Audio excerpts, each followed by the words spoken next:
And welcome to another edition of South Texas Crossfire.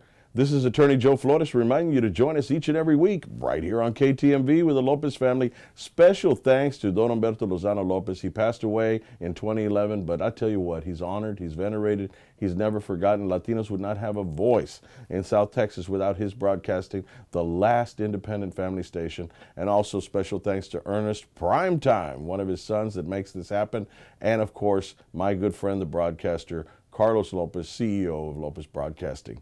So thank you. Once again, you offer us a great venue to bring on general information, and this episode is not going to be an exception. We have a great topic that we're going to talk about, and we've got an excellent board-certified attorney. So get your popcorn, get your sodas, wrap around the TV, and let's get into it. And we're going to delve into an area that affects most of us. If you punch a clock, if you're an employer, you better listen up, sit down, and get involved in this topic. And a good friend of mine, David, is going to introduce himself to you guys here in the audience. Welcome, David. How are you? Thanks, Joe. Nice to see you. David, could you state your full name for the record? Absolutely. David Langenfeld. I'm an attorney, practice law in Austin. Really practice statewide, but I'm based in Austin. Grew up there and went to college at St. Edward's University. I went there, played baseball, had a scholarship. When I figured out that I wasn't going to play in the big leagues, I ended up going to law school.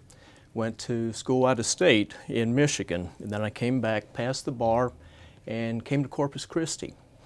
And I've practiced here for about 17 years. I went to work for an insurance defense firm. We did maritime law, so we represented shrimp boat owners, Gulf King, those types of companies. We represented companies out of Louisiana that sent supply boats and crew boats to the offshore rigs. Did that for about a year, maybe a little longer, and then I started my own practice. And my wife's from Austin, but we were married here in Corpus Christi. My only son was born here. My only child was born here in Corpus Christi, and it feels like coming home when I come back here, Joe. So thanks so much for having me. Well, welcome, and certainly the area now that you're handling, you've got a great base working with maritime, working with defense law, but now you have really come into your own, so to speak. Once again, it's not the first time you've had your own practice, but tell us a little bit about what's happened the last few years on employment law, which is why we're here today. Sure, yeah, absolutely. My practice started out here as general practice, criminal law, family law, a lot of different areas. And in the last few years, I've started to focus on employment law and primarily representing employees. It's an area that's really exploding as personal injury has started to decline. Lawyers are trying to find new areas to practice in, and a lot of them are now practicing in employment law. Some of us have been doing it for several years now, and myself, I'm board certified in that area. And right now the hot area is overtime litigation. Everybody seems to want to do overtime cases. Well, and one of the things that I want to tell the audience out here, and of course advertising committee of the state bar tells us too, is that this is not legal advice. This is not a solicitation for business. I'm just glad to have an attorney on. We've had attorneys on many different topics. We're talking about general topics of the law. This should not again be construed as being legal advice, nor relying on what David is saying for a particular case. Contact the attorney of your choice. So doing that and saying that, let's start out with the typical case. I am seeing certain lawyers advertising for it, but being a board certified lawyer separates you from the pack. When you're seeing oil field workers, why are they focusing in on oil field workers right now and their time and a half and clocking in, clocking out? Sure.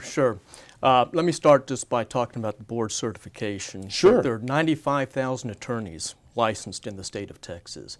Of the 95,000, fewer than 700 of them are board-certified labor and employment law attorneys. So it's a very small group of attorneys that specialize in this area, and it's an area that really is a specialty area.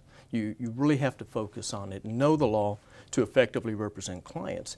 Well, you're seeing a lot of attorneys who are advertising themselves now as employment law attorneys when This time last year they were car wreck lawyers.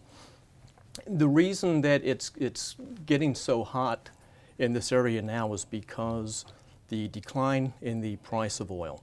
And so there have been a lot of layoffs. For years, the oil companies and service companies, in my view, have really abused their employees, especially in the area of overtime. And so the guys, though, were working and they had jobs, so they didn't want to complain about it. Well, now, with the layoffs, because of the oil prices, they're more willing to speak out and try to get the money that essentially, in my view, was stolen from them. We call it wage theft. So what happens with these oil companies,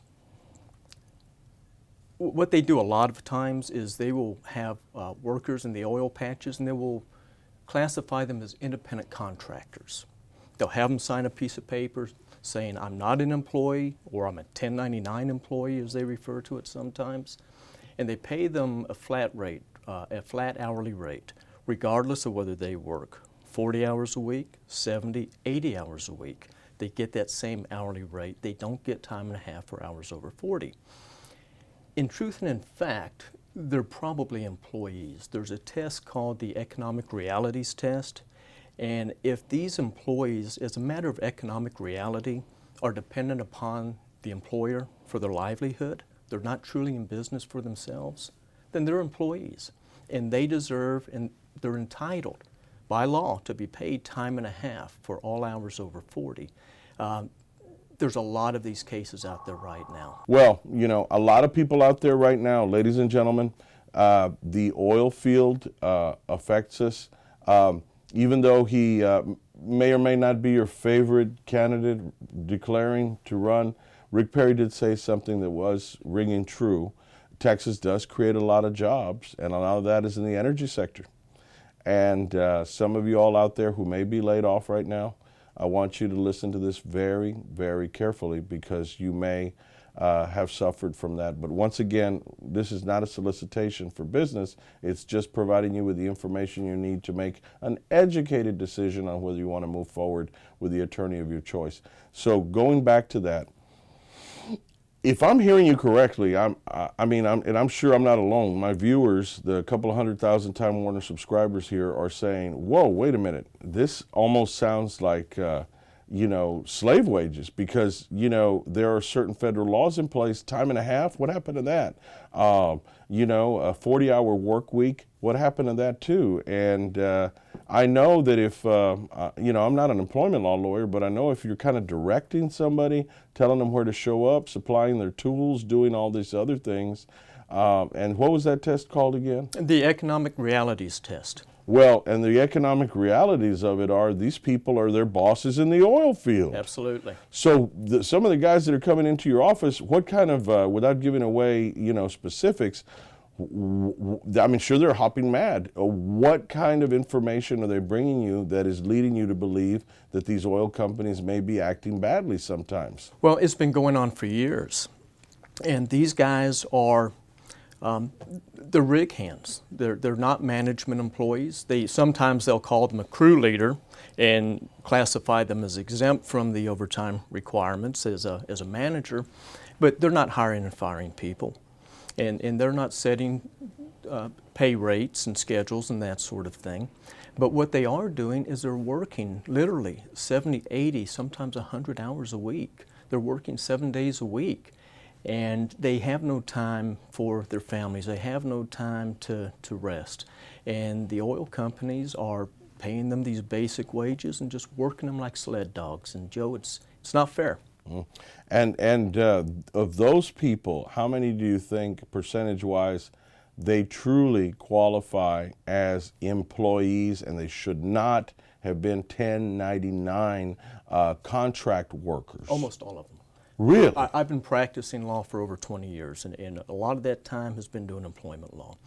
And I could probably count on both hands the number of cases I've seen where the person, the employee or the worker, was truly an independent contractor. What an independent contractor is, Joe, is somebody who's in business for themselves. They're self-employed, which means they're free to take their services while they're working for this employer. They can also go work for this other guy because They're self-employed. They own their own business. And these guys that you see in the oil fields, and most people who are doing manual labor, who don't have advanced skills in knowledge and degrees and that sort of thing, they're not truly in business for themselves.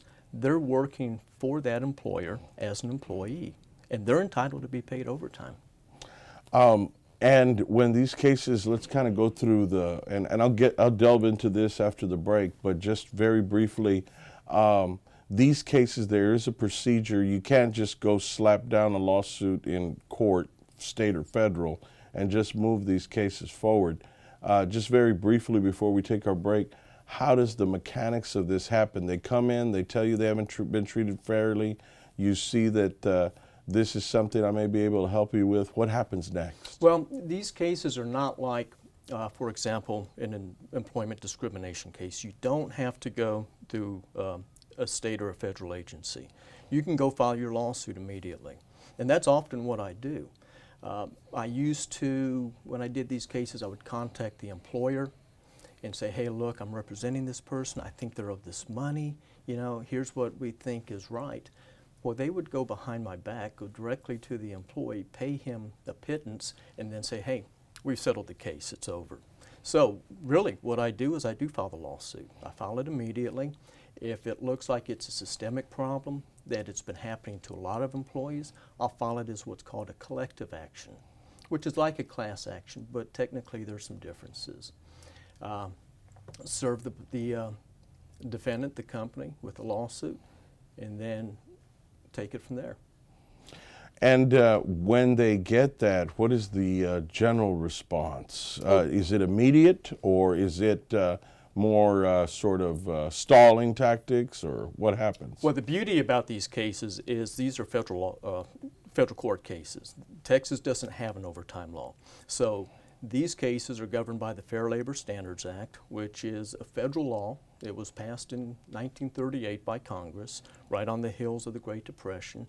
And so these cases are filed in federal court. Now, not all lawyers practice in federal court. There are a lot of lawyers who are not federally licensed. I am licensed in all 4 districts in the state of Texas. I do cases all over the state. And what I like about federal court is you don't drag your feet. When a federal judge tells you, this is your deadline, you're going to do this by this date, guess what? You do that by that date. That's right. Your scheduling order and your pretrial conference and everything that has to go along with that, it runs like the trains in Chicago. There's no hiding the ball. Right. If you want discovery, if you ask for certain things and they don't give it to you, federal judges can be persuasive. Very much so. My experience is primarily in the Western Southern District, primarily here from Houston down to Brownsville. But I can tell you that, yeah, they very much want things transparent before trial. No hiding the ball, no trial by ambush. We're going to take a little break. When we come back, we're going to be talking with David some more. David Langenfeld's board-certified employment law lawyer, educating the public on general information, whether you are the employer. And I want to preface this, there are a lot of good employers out there, and we're very grateful for those that practice ethically in the oil field and treat their employees well. And I do underline employees. So when we come back, we're going to be talking with a board-certified employment law lawyer more about this area, and then we're going to talk about other areas of employment law that you may have questions on, and I did have a focus group that had particular questions on certain areas that we'll bring out. So we'll be back after these breaks. Have you been arrested or are potentially facing criminal charges? You need a trial attorney who is well-versed in the courtroom. Joe Flores has handled hundreds of criminal cases and many of them to trial. Joe Flores can provide you with competent representation to protect your constitutional rights in state and federal court. Joe Flores can help if you have been arrested or facing criminal charges. The law offices of Joe Flores, equal justice for all.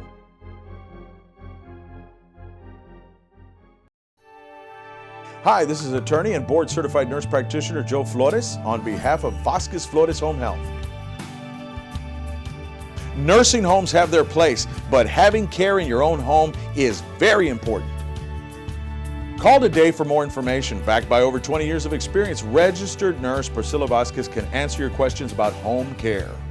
Call 881-9922. That's 881-9922 today.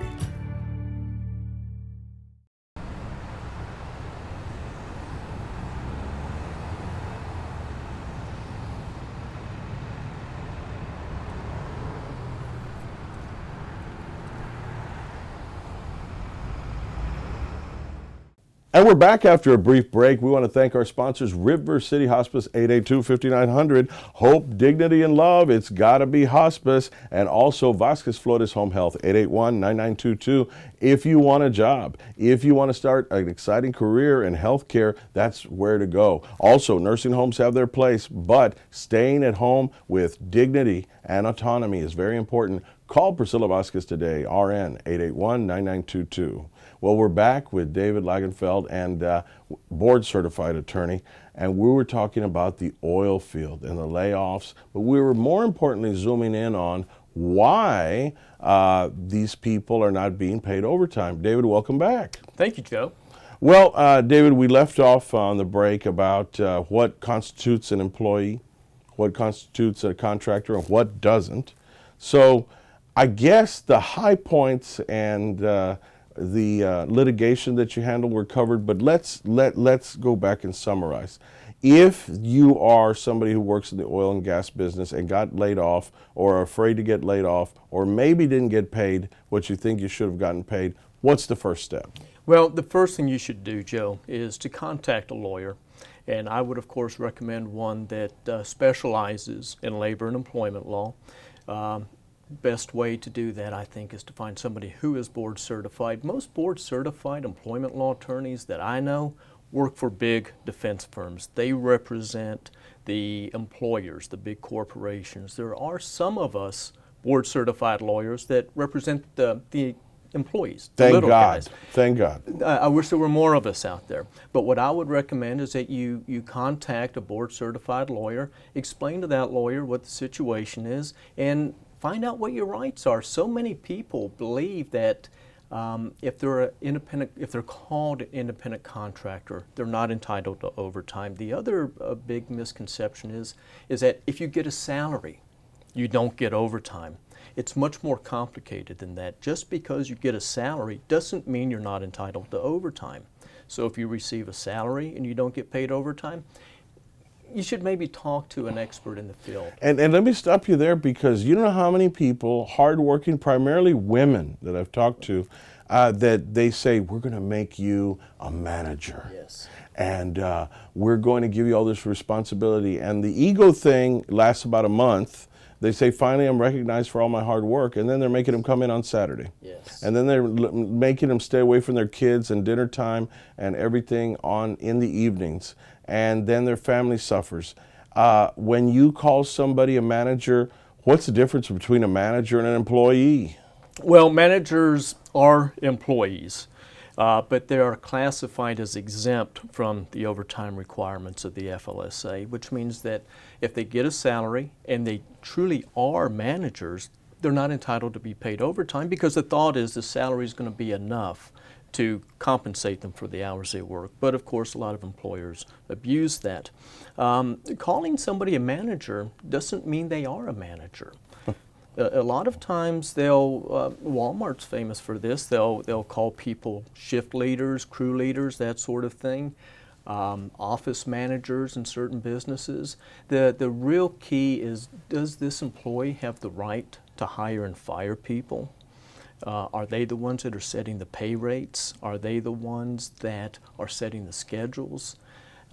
If not, if really all they're doing is making sure that the task gets done, they're not truly managers, and they are entitled to overtime. So when I talk to these folks, sometimes the most difficult job I have is convincing my potential client that they're entitled to overtime.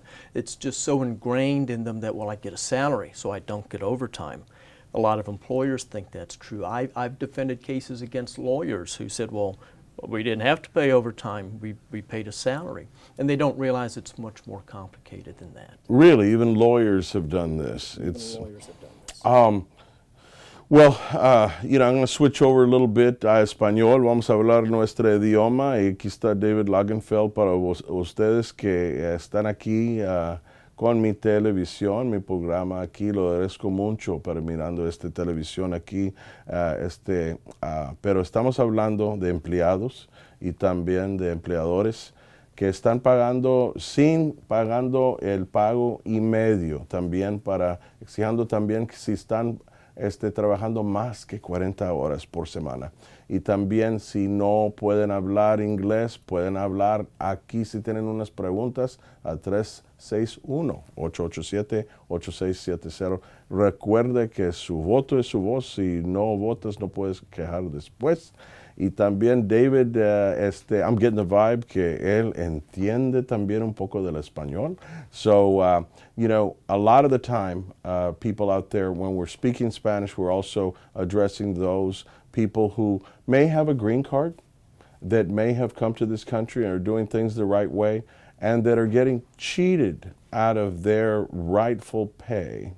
So, what I want to turn to, en español y también en inglés, because our audience is over 80% Hispanic,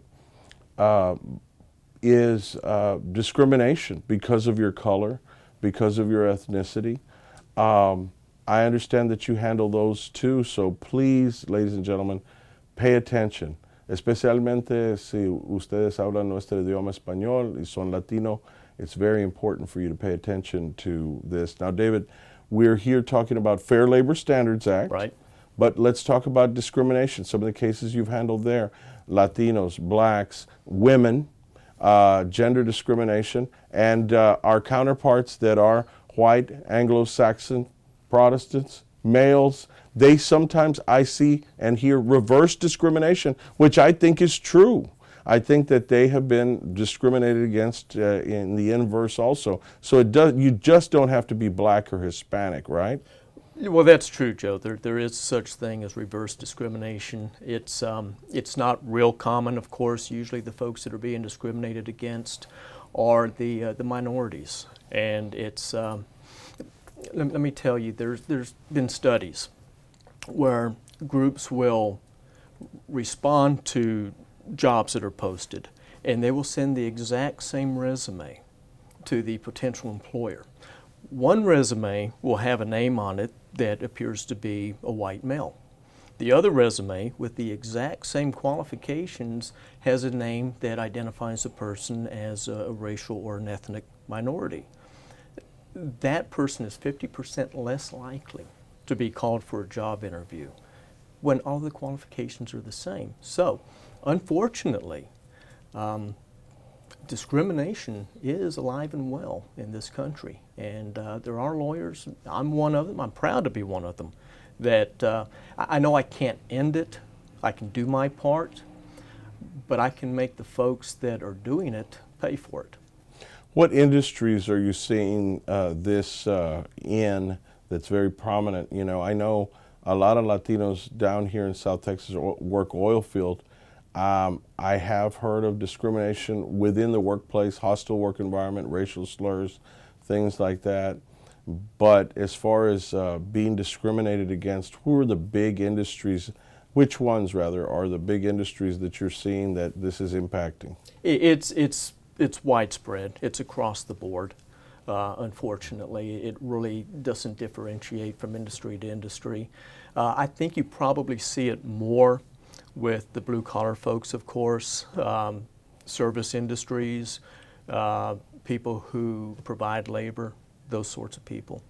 And when that happens, how hard is that to prove sometimes? I mean, when you throw the race card out there, there's a lot of smokescreen where, no, we didn't do it because of that, we did it. I hear this again and again, even though I don't handle employment law. They said that I was late. They said that I had other issues, but the other people that were not minority had the same issues, but they didn't get fired. Right, absolutely, and that's a key point, because that's exactly what happens. Somebody makes a claim of discrimination because of their gender, age sometimes, their race, ethnicity, And they make the claim, and the employer says, "Oh no, we didn't terminate you, we didn't demote you, we didn't deny you this promotion because of your race. We did it because, like you said, well, you were late on these days, or this customer complained about you." Well, you know, the fact of the matter is nobody's perfect. Every employee is going to have something that an employer can complain about, and so the key is to determine whether what the employer is claiming to be the reason, is that a pretext or is it the truth? And the scenario you pointed out where you've got other employees who do the same thing, they're not minorities and they don't suffer these same consequences. So that's excellent, excellent evidence if it's there. But the other thing that you can do as a lawyer, like myself that represents employees, is to show, okay, well, maybe the employee did have a legitimate reason for this discipline, but race also played a part, and so you have what's called a mixed motive case. We don't have to prove that was the only reason, just that it was one of the reasons motivating the employer to take this adverse action. And you bring out an interesting point, that mixed motive, I guess, is where we're going to see that. A lot of people have the double whammy. I've gotten people that I've had to refer out over the years. Let's talk about an example of a Latina who is pregnant and who applied to a job, didn't tell them she was pregnant. 5 months later, she's showing, and the employer, I've had cases where the employer said, "You're slowing us down because of your pregnancy." By law, can they fire somebody for being pregnant? No, see, now you're implicating various statutes. You've got Title VII, which is the law that says you can't discriminate because of gender. You've got the Pregnancy Discrimination Act, which says you can't discriminate because a person's pregnant. And lately there's been some question about whether even the Americans with Disabilities Act is involved in these types of cases. And so the answer is no, you can't discriminate against somebody because they're pregnant. You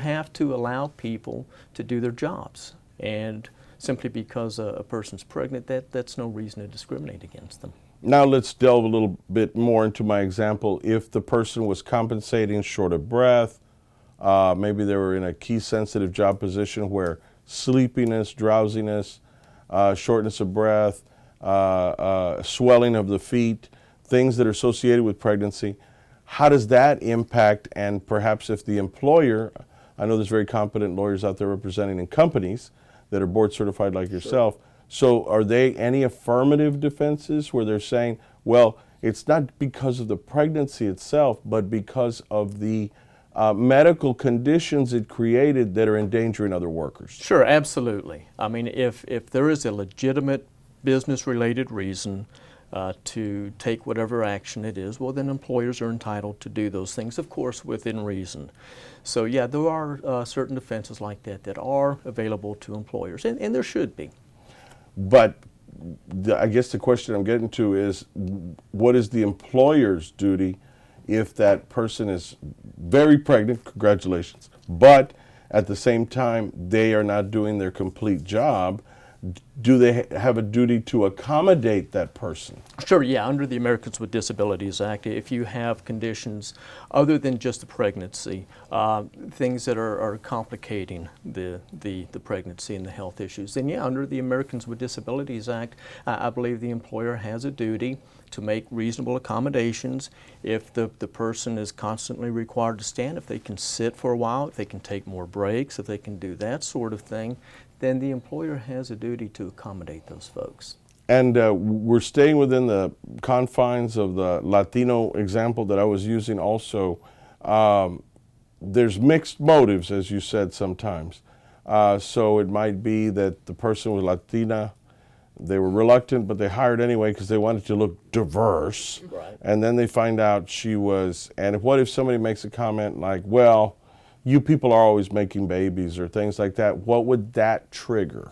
Well, I think you would have multiple causes of action. You would have the Pregnancy Discrimination Act case, but I think your better case would probably be race discrimination under Title VII of the Civil Rights Act of 1964. It's intended to prevent discrimination against people because of gender, because of race, national origin, that sort of thing. That's probably the better case in that scenario because you have those comments that were made. And so that would be pretty good evidence for an employee. Well, and I'm not a flaming liberal by any means, but I do see that law enforcement has underlined a lot of this in the news, that there are some treatment, you're 28 times as likely to be shot if you're an African American male in this country, or you're 1/3 of African American males have been incarcerated on supervised release, things like that. So, as you said, it's alive and well. As an employer, how can you protect yourself? And then we'll switch back to employee. But employers, small business people who aren't lawyers, when they're hiring somebody, what can you or can you not ask when you hire somebody? Okay, well, as far as the small employers, it's important to point out that Title VII applies to employers with 15 or more employees. It doesn't apply to the really, really small mom and pop types of establishments. When you're interviewing people, ask questions about things that are pertinent and relevant to the job, to the requirements and the skills required to perform the job. You know, if a person can do the job, what difference does it make when they were born? You know? If the person can do the job, if they have the skills, what difference does it make what their race is or their national origin? Those things are completely irrelevant. So ask questions that are pertinent about the job and the skills required to do that job. If somebody poses a question without intentionally trying to trigger a certain response and says, well, we've got to pick up about 30 pounds sometimes, how are you going to do that? And if, say, our example of a Latino lady says, well, I'm 2 months pregnant, and I've had a high-risk pregnancy in the past with gestational diabetes, and I don't think I can lift those boxes, but it's because I'm pregnant. Now, pre-screening, pre-hiring, let's say they had 16 employees at a local restaurant. What is the duty then? They didn't trigger that response as an employer. I've had actual situations like that said, we didn't ask if she was pregnant, she volunteered it. And she said she couldn't do the job probably because she was pregnant, but we didn't want to not hire her just for the fact that she said she was pregnant. Sure. Well, the employer's obligation is to make reasonable accommodations. If the job requires that an employee perform a certain skill and they're just simply not able to do it, well, the employer doesn't have to hire that employee. Okay. So that, in other words, pre-screening and before hiring, as long as it's not a pretextual, I didn't hire you because you're pregnant, I didn't hire you for the reason that maybe you may not be able to fulfill the job requirement. That's a legitimate business reason for making that decision. Now, if the person comes back and says, the employee, they didn't hire me because I was pregnant, oh boy, hold on. That they said, I got the vibe that I wasn't hired just because I was pregnant. And, you know, two sides to a story. They come to a lawyer. They omit the fact that they said, I probably can't lift 30 pounds, high-risk pregnancy. Right. The truth's going to come out, right? I mean, through evidence and... Well, probably what's going to happen, see, these cases, unlike the overtime cases, these cases are, the employee is required to file a charge with the EEOC for these discrimination cases, or one of the local agencies that enforces discrimination laws. And that agency will do an investigation. The employer will get a chance to respond. And then the EEOC will either pursue the claim or tell the employee, we're not going to pursue it for you. Here's a letter saying that you have a right to sue. You have to do it within 90 days. Well, they'll go to an attorney, and the attorney will look at it, and that information will be available. And in all likelihood, if that's a legitimate reason, most lawyers aren't going to take that case. Okay. All right. Well, we've talked about the Fair Labor Standards Act, overtime, gender discrimination, pregnancy, race. What other areas are really, really at the forefront right now of employment law that you are seeing? Sure. Right now, the other area that's really getting hot is the WARN Act cases. And the WARN Act is it's a federal law that requires that if there's going to be a mass layoff or a plant closing, that employees are entitled to 60 days notice if the employer employs 100 or more employees. Well, you're seeing a lot of oil companies now that are doing mass layoffs because of the oil prices, and employees are not getting the notice that they're required to get. And the notice is so that they can retrain, they can look for jobs, they can do whatever they have to do to continue to be able to support their families. And these folks are just getting laid off without notice, and those cases are pretty hot right now as well. And when you talk about the 60-day notice in the WARN Act, what does that notice have to have in it? Well, it'll tell them the date that they're going to lose their job. Okay. That's the most important thing, so that they know that between now and 60 days from now, I've got to do something. WARN, W-A-R-N, stands for Worker Adjustment Retraining Notification Act. And it's intended to give workers a chance to know that this is coming and to do something about it so that they can support their families. Likely, if somebody gets a notice like that and they're working for a huge company and they apply for unemployment, what are the chances that they will get it? Is it near 100%? Oh, I would think so, sure. And when they do get that, I know that they have a duty, and a lot of people don't know this because they never applied for unemployment. They have a duty to keep looking for a job. Right.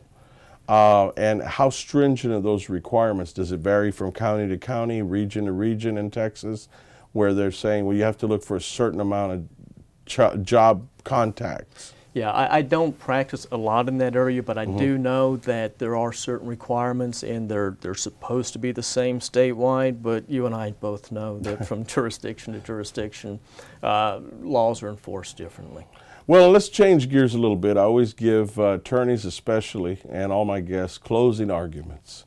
And I want to talk about things that really make you tick, why you're a lawyer, why you do what you do, and kind of like an open mic to tell the people what your beliefs are on certain issues, not just employment law, but kind of the trends here in the country. So the mic is yours, my friend. You know, Joe, I started practicing law here in Corpus Christi, and I did a lot of criminal defense. I tried murder cases, I tried big drug cases, I tried burglary, robbery, you name it. I've tried a lot of cases, and what I began to learn when I did those cases is that people often aren't treated fairly. I was pretty conservative when I came out of law school, and as I began practicing law and seeing the way people were treated in our society, I felt like I need to make a difference. Those are the people I need to be helping.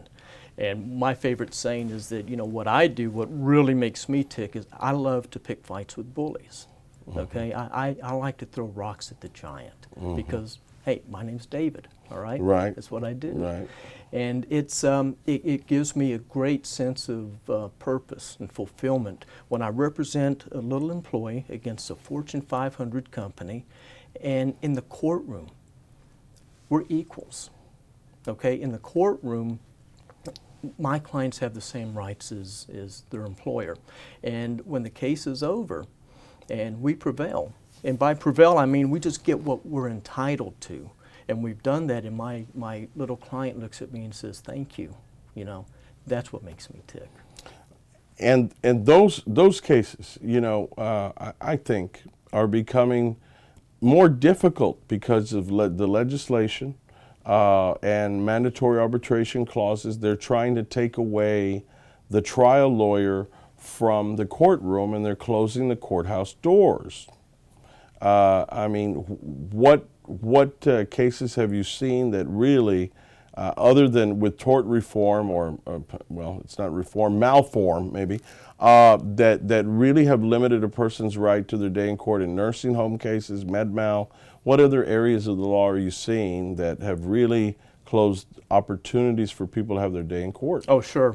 Personal injury cases across the board, whether it's med mal, you know, all the way from car wrecks, med mal, all the way up.